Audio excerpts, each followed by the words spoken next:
कैसे निखिल सर? बस बढ़िया। आप सर मतलब बहुत टाइम से मैं जानना चाह रहा था और अच्छा मतलब आपके साथ बैठने का मौका मिला है। मेरे को समझना था ये एआई क्या बला है? अच्छा, एआई क्या बला है? एआई रियल में बला है उनके लिए जिनको उसकी आदत नहीं है, उनके लिए नो डाउट बला है। बट एआई क्या है? एआई कुछ नहीं है। एआई एक स्पीड है। लोग रोज सुन रहे हैं, हर जगह कहीं पे भी जाइए, न्यूज चैनल में कहीं भी एआई एआई ने ये कर दिया, एआई ने वो कर दिया, हमने एआई कुछ नहीं करता है। एआई स्पीड है। वो काम जो आप 10 घंटे में कर सकते हो, उस काम को एआई आपको 10 मिनट में करके दे देगा। कोई भी ऐसा काम जो डेटा बेस्ड हो, ठीक है, जिसमें आपको डेटा माइनिंग करनी है, आपको कोई हिस्ट्री से कुछ चीजें निकाल के पढ़नी है, ठीक है, फिर आप उससे कोई समरी बनाना चाहते हैं, तो वो जो भी काम है, अगर वो ऑटोमेशन पे आ गया, जो भी रिसर्च करनी है वो सारी रिसर्च एआई करके आपको फटाक से दे देगा। मान लेते हैं जैसे अभी आपने जब पूछा है, तो जैसे अभी एक एंथ्रोपिक कंपनी है, ठीक है, अमेरिका की, उसने क्या किया, अभी एक नया एआई टूल बना दिया। वो एआई टूल क्या करेगा कि जितना भी लीगल फ्रेमवर्क का काम है वो करके वो दे देगा।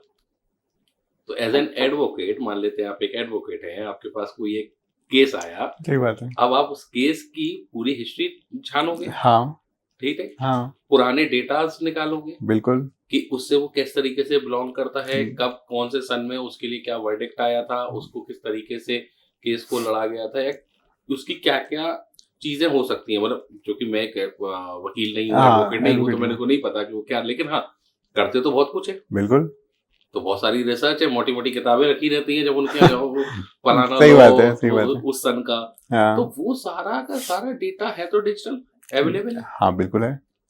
एक एडवोकेट होने के नाते आपको बार बार वो रात में आप आंखें फोड़ रहे हो, वो पढ़ना पड़ रहा है, ठीक है, और उस केस से जुड़ी जितनी भी बातें हैं, कहीं एफआईआर पढ़ रहे हैं, एफआईआर बहुत बड़ी होती है, ठीक है, चार्जशीट वगैरह वो सुनी है भाई। जब न्यूज चैनल्स में सुनता हूँ तो पता चलता है उन्होंने 2000 पन्ने की चार्जशीट फाइल करी है। हाँ आजकल ही हो रहा है। अब वो 2000 पन्ने की चार्जशीट कौन पढ़ेगा? हाँ मतलब अभी तो कोई नहीं पढ़ने वाला उसको। मतलब इतना पढ़ता है, टाइम लगता है, उसी में से तो एक वकील का काम क्या है, उसी के में से कुछ लूप होल निकालना, अपने बेनिफिट की चीजें निकालना, वो सब होता है। ये सब आपको यही करके 10 मिनट में दे देगा।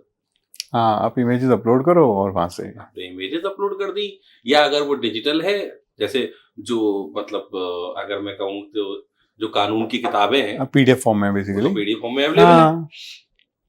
तो जितना भी डेटा, जो भी प्रॉम्प्ट आपने मेंशन किया है, उससे रिलेटेड जितना भी डेटा मार्केट में अवेलेबल होगा, वो सारा डेटा माइनिंग करके आपको समरी लाके दे देगा। This is AI. अब बहुत अच्छे तरीके से समझा आपने। मेरा ना बड़ा मतलब एआई को लेके बड़ा एक कंसर्न था कि एआई की वजह से जो आईटी कंपनीज में इतना बड़ा डाउनफॉल देखने को मिल रहा है।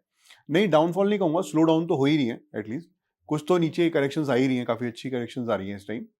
आपको क्या क्या आप इसको कैसे देखते हो? कि इंडियन आईटी कंपनीज हैं, उनके ऊपर ये फर्क इसलिए सबसे ज़्यादा पड़ा या पड़ रहा है। उम्मीद तो जो दिख रही है वो तो हालत बहुत ख़राब है, मतलब डेली बेसिस पे स्टॉक के रेट नीचे जा रहे हैं। तो वो रीज़न ये है कि इंडियन आईटी कंपनीज जो हैं वो हमेशा एक सर्विस इंडस्ट्री की तरह काम किया है। हाँ उन्होंने अपने तरफ से, हम लोग, हमारी इंडियन आईटी कंपनीज ने कभी कुछ इनोवेट किया ही नहीं, कह सकते हैं। तो अगर जो इनोवेशन आज बाहर की कंपनीज कर रही हैं वो अगर हमने किया होता तो आज हमारे पास भी वो एआई की ताकत होती। यस तो हमने हमेशा उनको सर्विस इंडस्ट्री की तरह काम किया, हमने उन्हें सर्विस दी है। स्पेसिफिकली देखा जाए तो सबसे बड़ा मार्केट यूएस है।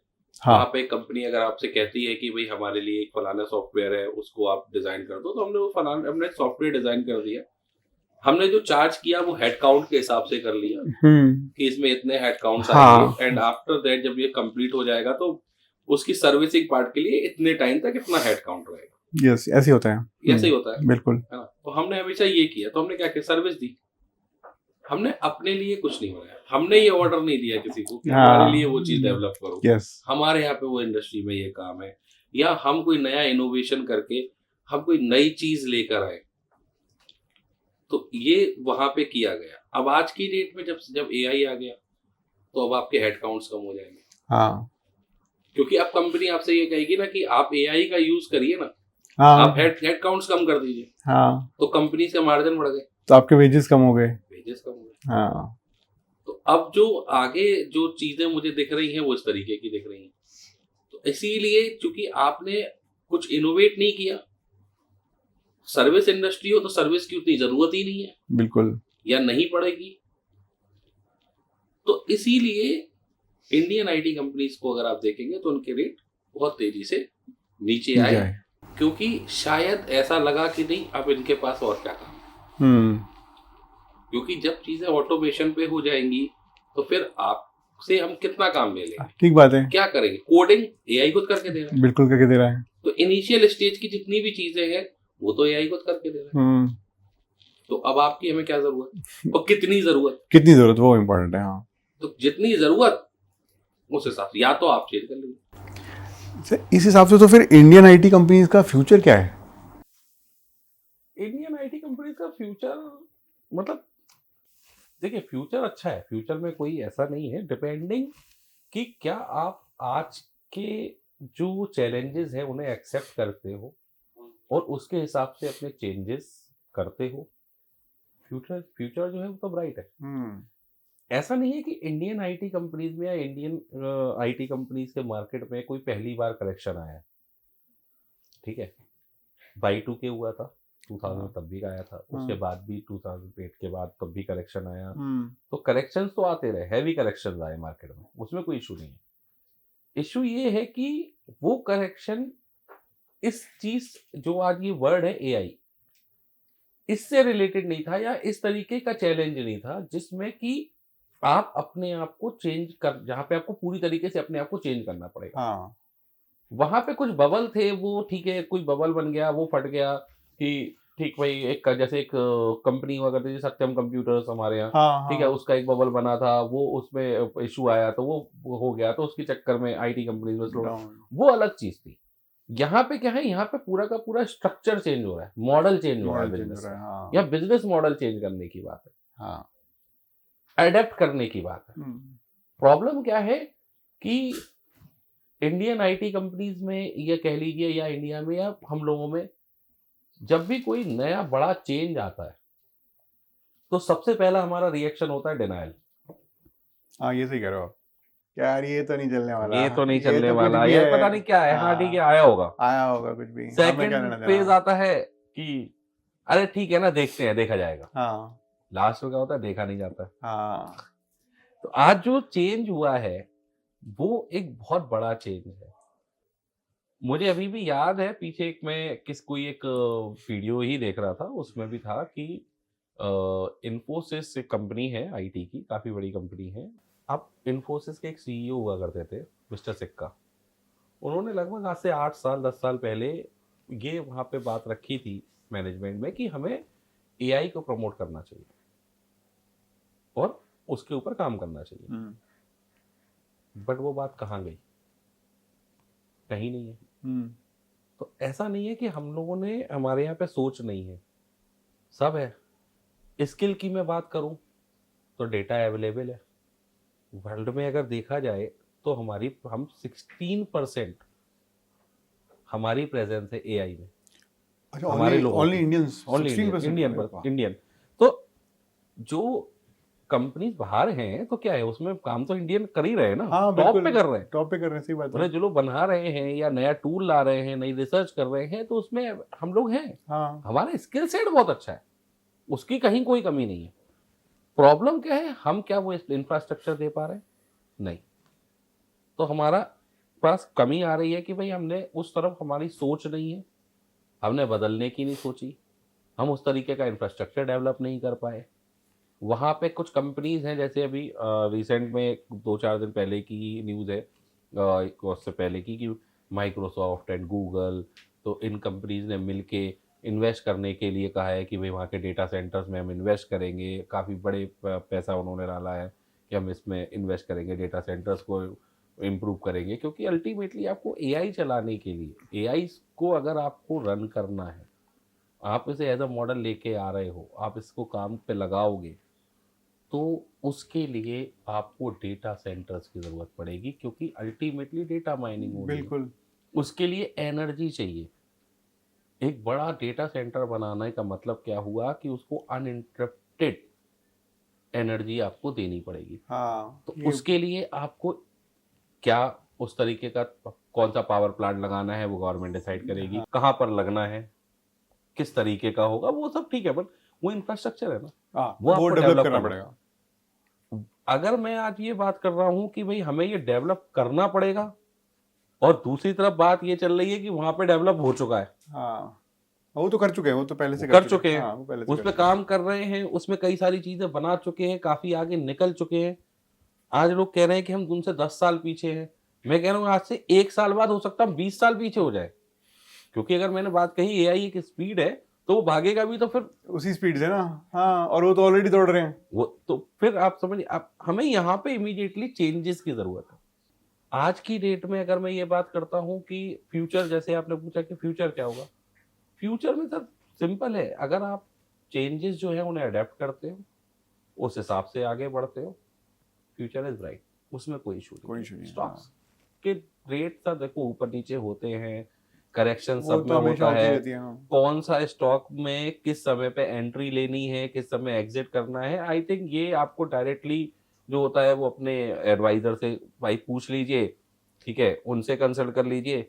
सेक्टर वाइज भी किस सेक्टर में और किस स्टॉक में जाना है, वो आई थिंक आपके आपके रिस्क एपेटाइट पे बहुत ज्यादा डिपेंड करता ये भी है है। आपका। मतलब मैं समझ रहा हूँ आप क्या पूछने वाले हैं, तो ठीक है, वो आपका एडवाइजर आपको ज्यादा अच्छे से बताएगा, but if you are talking about like Indian IT industry में डेफिनेटली बहुत बड़ा डेंट आया, क्योंकि हम वक्त रहते चेंज नहीं हुए। हम लोग बात करते हैं, हर तरीके की बात करते हैं, इतने बड़े बड़े सेशन चलते हैं पार्लियामेंट में, हम लोग उस तरीके की बात क्यों नहीं करते कि हमारे हम इस हाँ तरीके से चेंजेस आने चाहिए पूरी वर्ल्ड। मतलब आज आप देखिए, अगर आप किसी फाइनेंशियल मार्केट से रिलेटेड आप कोई भी वीडियोज उठा लीजिए करंट सिनारियो में, ठीक है, यहाँ पे 1 घंटे का एक वीडियो देख रहे हैं, उसमें 10 मिनट एआई पे बात चल रही है। हाँ तो अगर किसी एक चीज ने आपको इतना परेशान करके रखा है, या फिर वो इतना मतलब इंटरेस्टिंग है कि लोग उसके, टॉपिक तो इंटरेस्टिंग है, एआई टॉपिक तो बहुत है ना, इंटरेस्टिंग इतना है। इंटरेस्टिंग है, हाँ क्या है, लोग हर आदमी जानना चाह रहा है, ठीक है। आज की डेट में हम लोग मोबाइल में अब तो मतलब क्या क्या नहीं हो गया, लोगों ने अपने हिसाब से सेंटेंस बनाना ही बंद कर दिए, हाँ ठीक है, कुछ भी है कीवर्ड्स डाले और एआई ने आपको सारा चीज दे जितने दिया। सबके मोबाइल में अलग अलग है, ठीक हाँ है, सार कंपनी ने अपने दे रखे, आ गया। तो जब सब चीजें इजी हो रही ना, तो वो इतना इंटरेस्टिंग चीज है, सब उसे पढ़ना चाह रहे हैं, उसके बारे में समझना चाह रहे हैं, तो ठीक है, उसके लिए गवर्नमेंट या गवर्नमेंट कहूँ या फिर मैं कहूँ जो लोग इस तरीके की नीतियां बनाते हैं, हम लोग उस पर चर्चा करनी चाहिए कि हम कैसे ग्रोथ लेके आए एक हाँ सेक्टर, जिससे दुनिया आगे भाग रही है, तो हमें भी देखना चाहिए कि हम उसके साथ साथ कैसे चलें। उससे चलना तो साथ ही पड़ेगा, अदरवाइज चलना तो साथ पीछे रह पड़ेगा, जाएंगे। नहीं तो हम बहुत पीछे हाँ रह जाएंगे। तो इसी से एक बड़ा इंटरेस्टिंग सा क्वेश्चन है मेरे पास। मेरे को ना सीरियसली, मेरे को भी पर्सनली लगता है कई बार मेरे को समझना पड़ेगा ये है क्या, ये long term investor, short term investor, ये चीज़ क्या है, ये है क्या एक्चुअली में। अब प्रवीण जी देखिए, अगर आपने जो क्वेश्चन पूछा उसमें मैं मार्केट पे नहीं जाऊंगा कि मार्केट में लोग क्या कहते हैं, जो ठीक है। आपने भी बोला, हाँ, आपने मुझसे पूछा, मैं आपको अपना बता। ठीक है। मेरे हिसाब से इन्वेस्टर होता है, शॉर्ट टर्म लॉन्ग टर्म वाले में। शॉर्ट टर्म अगर है तो वो इन्वेस्टर नहीं हुआ, अच्छा। ये मेरा मानना है। हम्म मैं कहता हूँ देखिए, इन्वेस्टमेंट की परिभाषा ही यहाँ से चालू होती है कि आपने इन्वेस्टमेंट किया तो लॉन्ग टर्म के लिए किया, because you are an investor. Otherwise आप क्या हो सकते हो, आप short term, very short term, medium term trader हो सकते हो। अच्छा, तो उसे हम ट्रेडर बोल देंगे, मतलब ऐसा। बिकॉज क्या है कि आप अपॉर्चुनिटी देख रहे हो। शॉर्ट टर्म में क्या है, आप अपॉर्चुनिटी तो Opportunity देखो, देख रहे शॉर्ट हो। टर्म में कोई ग्रोथ पे तो बात हो नहीं रही। हाँ, ये तो मौका है, अगर लग गया तो ठीक, नहीं लगा तो ठीक। शॉर्ट टर्म में कोई ग्रोथ तो चल नहीं रही हाँ, कि भाई एक क्वार्टर के रिजल्ट आए और उसके ऊपर आपने ट्रेड ले लिया, तो ये कोई ग्रोथ की बात थोड़ी हुई। ग्रोथ की अगर आप बात कर रहे हो तो आप 4 क्वार्टर के रिजल्ट देखते हो, ठीक है, तब आप मन बनाते हो कि इसकी फ्यूचर किस तरीके का है, कंपनी किस तरीके से फ्रेमवर्क उसका है कि वो क्या काम करने वाली है, किस तरीके की फ्यूचर प्लानिंग्स हैं, ठीक है, उसके हिसाब से ग्रोथ पोटेंशियल क्या आएगा, कितना मार्जिन लेके चल रहे हैं, पिछले 4 क्वार्टर 8 क्वार्टर से उनके ये इस तरीके के नंबर्स आ रहे हैं, आगे के एक्सपेक्टेड नंबर्स ये हैं, तब आप जाके 4-5 साल के हिसाब से आप उसमें इन्वेस्ट करते हो और एक बिल्कुल। बड़ी अच्छी स्ट्रॉन्ग फंडामेंटल कंपनी आप सर्च करते हो, बिल्कुल। उसमें आप बैठते हो कि ठीक है इसको मैं लॉन्ग टर्म लेकर जाऊंगा। तो वहां पे आप सोच रहे हो कि मैंने जो पैसा लगाया है इस पैसे को मैं भाई आज लगाया, भाई 5 साल बाद 6 साल में दुगना करूंगा तिगना करूंगा, आप वहां की बात कर रहे हो। अगर आपका डिसाइडेड है कि मैंने 1 क्वार्टर के या 2 क्वार्टर के रिजल्ट देखे, इसमें तेजी आई, आपने उस स्टॉक में इन्वेस्ट किया, आपने एक पर्टिकुलर अपना टारगेट रखा, तो आपने पर्टिकुलर एक स्टॉप लॉस भी तो रखा है। हाँ, ऑब्वियसली स्टॉप लॉस रखने पड़ेगा अब ना वो अगर मैं। स्टॉप लॉस है तो स्टॉप लॉस तो इंट्राडे वाले के लिए भी स्टॉप लॉस है, हाँ 2 दिन माल रखने वाले के लिए भी है और 3 महीने रखने वाले के लिए भी है। हाँ, तो आप तो ट्रेडर हो गए ना। सही बात है। आप अगर आप इन्वेस्टर हैं तो आपका जो होराइजन है, जो टाइम ऑफ इन्वेस्टमेंट का, वो आपका लॉन्ग टर्म है। इक्विटी मार्केट हमेशा आपसे ये कहता है कि this is an investment market. हाँ, तो आप इन्वेस्ट करके चलिए। कई कंपनियों के स्टॉक के कई के ऐसे ऐसे एग्जांपल्स हैं कि 6 साल स्टॉक नहीं चला, 8 साल नहीं चला, और फिर फिर 3 चला तो महीने में हाँ, उसने पूरा कवर कर दिया, ठीक है, तो वो हुआ। बट तो उसमें कौन जीता? जिसने, जो लॉन्ग टर्म इन्वेस्टर था, इन्वेस्टर जिसने था। उसका भाव नहीं देखा। हाँ, आप रोज आ रहे हो स्क्रीन पे भाव देख रहे हो, आप ट्रेडर हो। अगेन ये मेरा मानना है। नहीं सर, आपका मानना भी तो इम्पोर्टेंट है, मतलब मतलब अगर आप मैं इसी एंगल से देखता हूँ। बट जिस जिस तरीके से आप देख रहे हो, लिटरली मुझे भी मतलब मेरे को फील हो रहा है कि हाँ यही एक सिस्टमेटिक वे है। आराम से बैठिए ना, आपने एक अच्छी कंपनी का पे इन्वेस्ट किया है तो आप उसके शेयर होल्डर हो, आपको उसमें लग रहा है कि इसका पोटेंशियल है, ग्रोथ पोटेंशियल मुझे दिख रहा है कि हाँ भाई ये एक थीम है, ये चलेगी, हम्म, इसका फ्यूचर ये है।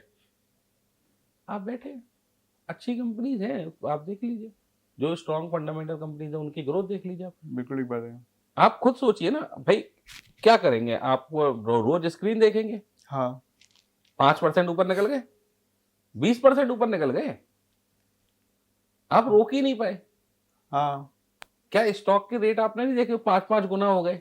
हाँ, बिल्कुल कई देखा है। कंपनीज है जिनके 10 टाइम्स पे आ गई कंपनियां। हाँ, हाँ, तो वो 10 गुना हो गए, तो आप रुके नहीं, तो आप ट्रेडर हो गए। बात इन्वेस्टर है। तो वो है जिसने लेके बैठा।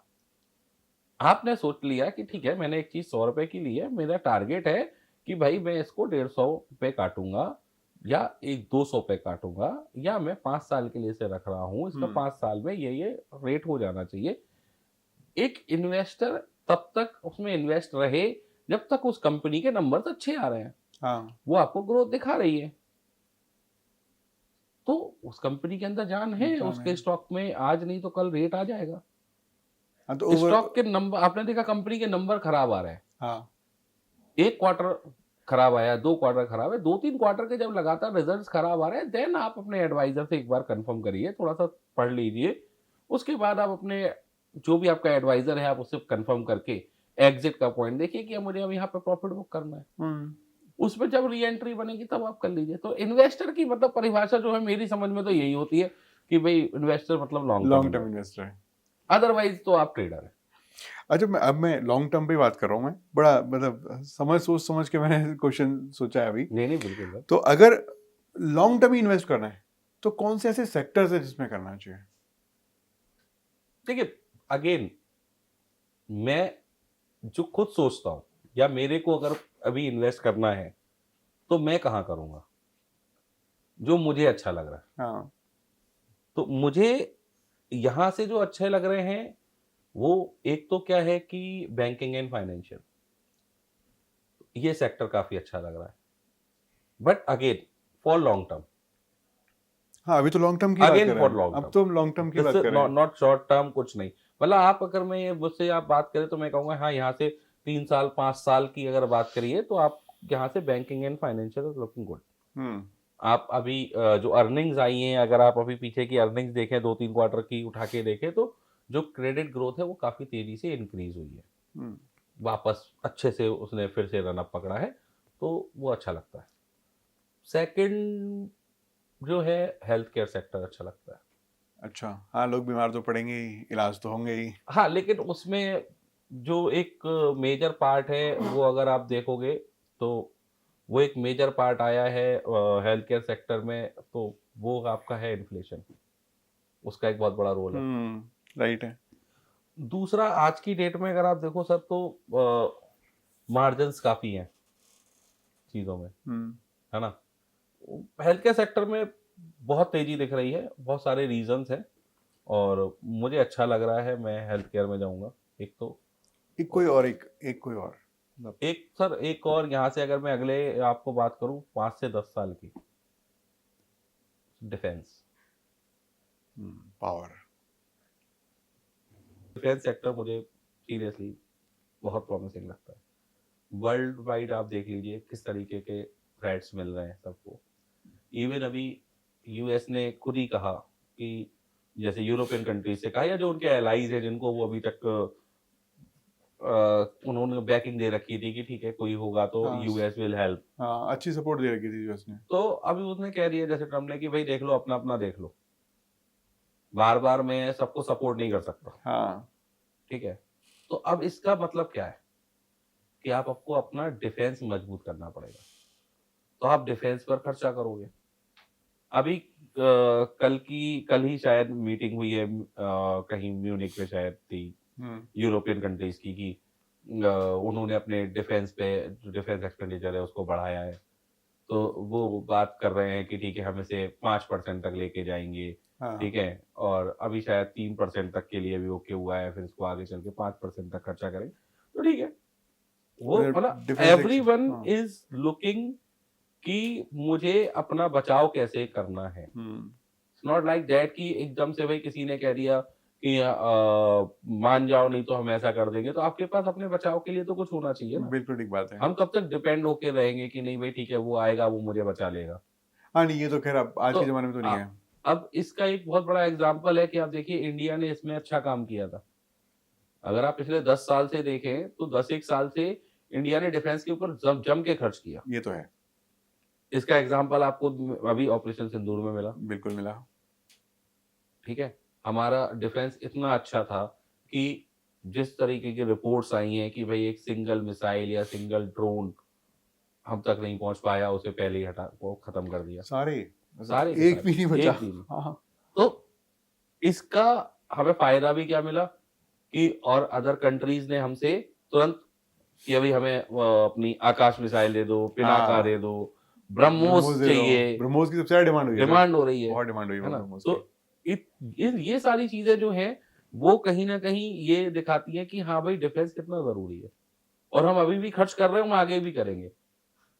अब चाहे लड़ाई हो या ना हो, लेकिन आज का माहौल क्या हो गया है वर्ल्ड में कंट्रीज के लिए कि गन रखना जरूरी है, चाहे चलाओ या ना मैं चलाओ, तो गन तो रखनी पड़ेगी। सही बात है।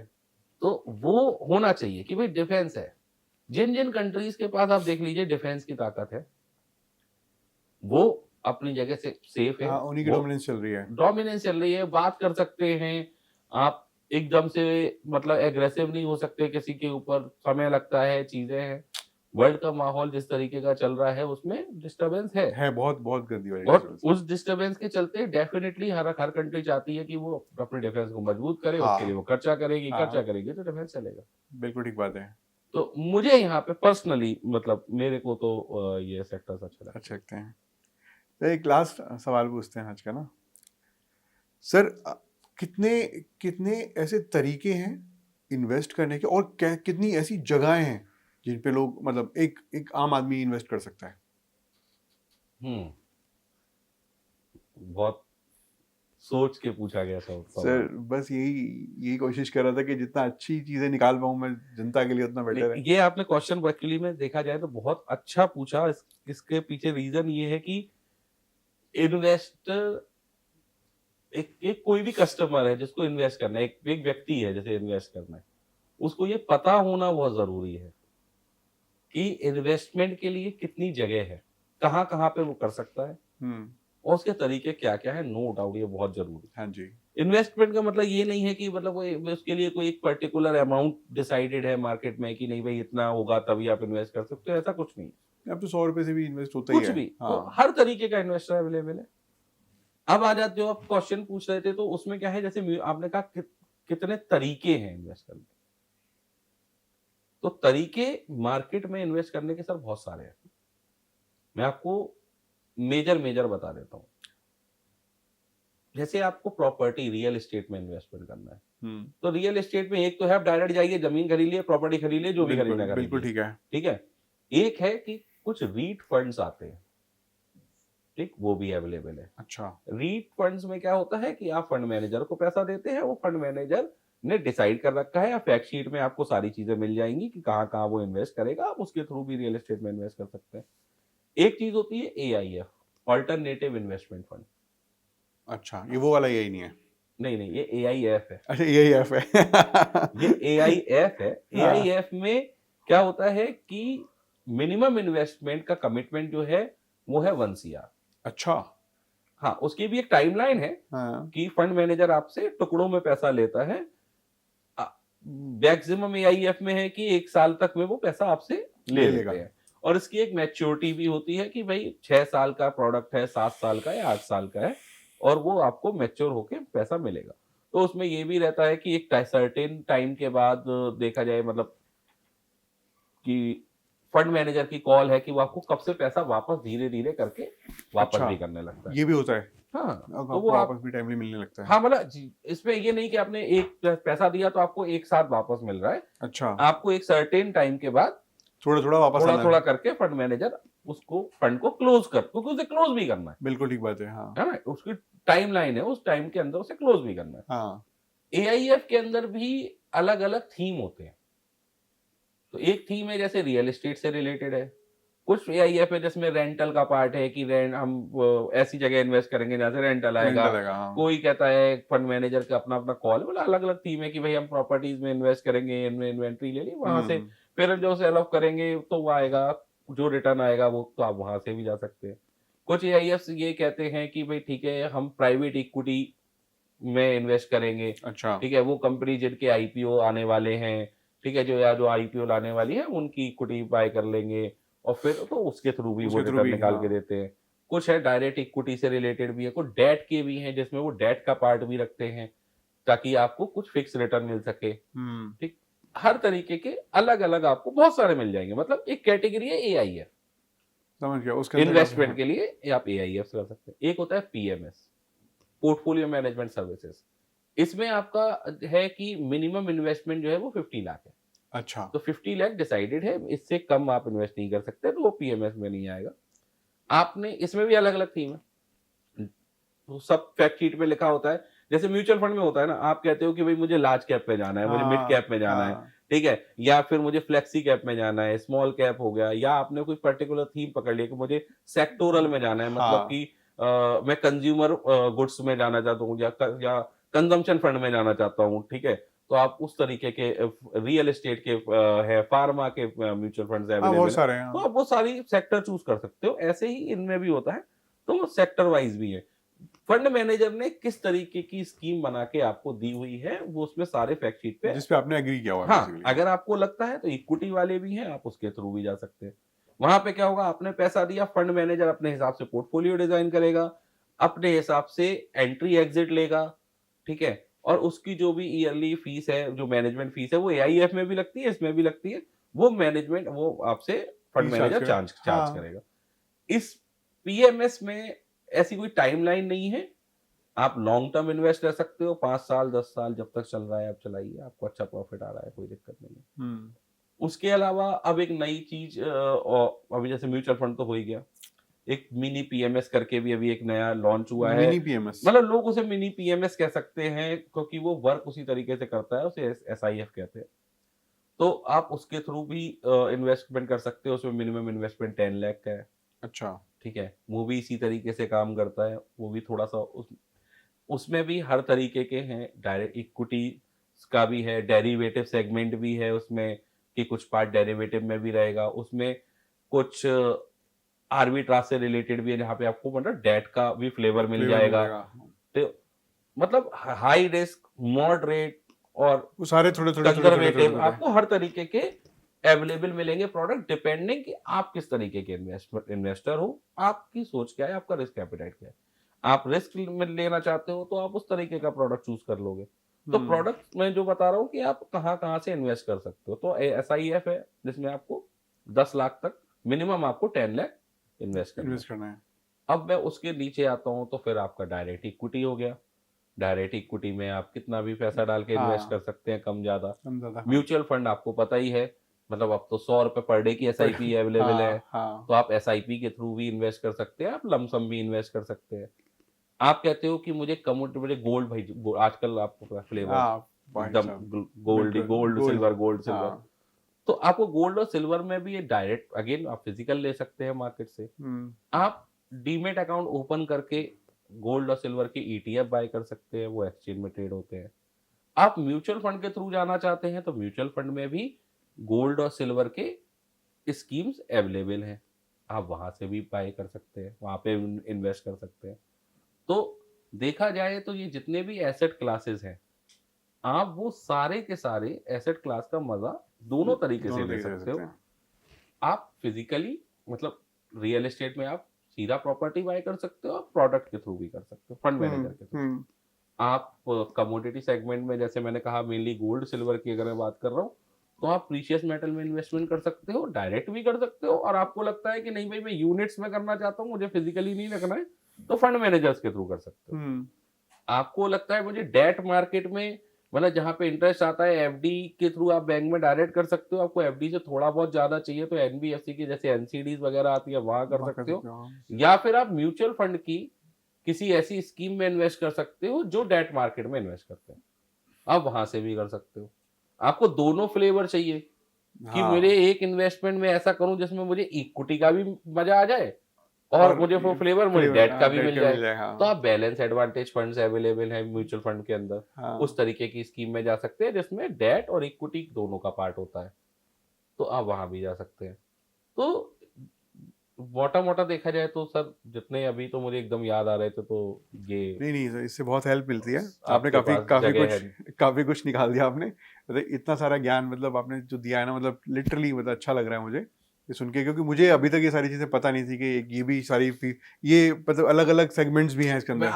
मैंने बोला ना आपको, आप जैसे ही आपने पूछा ये वाला क्वेश्चन, मैंने आपको क्या कहा, बहुत इंटरेस्टिंग है, बहुत अच्छा है, क्योंकि इन्वेस्टर कोई भी हो सकता है, वो 100 रुपए की एसआईपी वाला भी एक इन्वेस्टर है, उसको भी इन्वेस्ट करना है, बिल्कुल। वो 500 रुपए महीने की भी एसआईपी में हो सकता है वो इन्वेस्ट कर रहा हो। एक व्यक्ति है जो कहता है नहीं मुझे तो यार 1 करोड़ डालने हैं, 10 करोड़ डालने हैं, तो भाई उसके उनके लिए भी प्रोडक्ट्स अवेलेबल है, वो एआईएफ के थ्रू जा सकते हैं।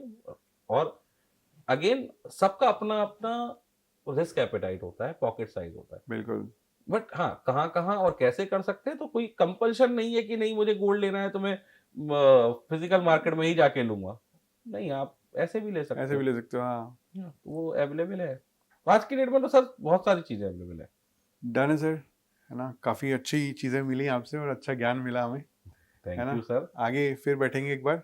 बिल्कुल, और मुझे इंतजार रहेगा कि आप मुझे अब कब। बिल्कुल सर, बिल्कुल, अब फिर बैठेंगे और अच्छी बातें करेंगे, दोबारा से कुछ ज्ञान की बातें लेके आएंगे दुनिया के बीच में। डन है sir, thank you sir, thank you very much.